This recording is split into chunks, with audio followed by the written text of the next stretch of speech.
والعصر إن الإنسان لفي خسر إلا الذين آمنوا وعملوا الصالحات وتواصوا بالحق وتواصوا بالصبر. سورة عصر مکی سورت ہے.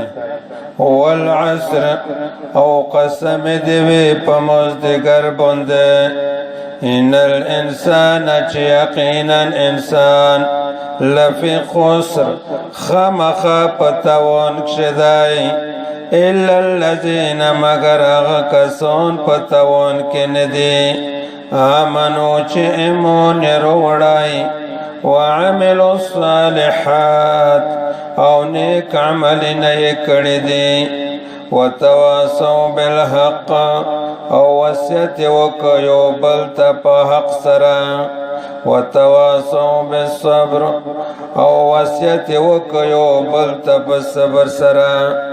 ورنه د سیرت ډیر فضایل لري. په تبرانی کې یو حدیث دی چې کله د رسول الله صلی الله علیه وسلم په اصحاب کې دوه سړي سره مخامخ شول سره میلاو وشول نو تر هغه بنه جدا کېدل چې تر څو به یو بل ته سورۃ عصر نو اورولای.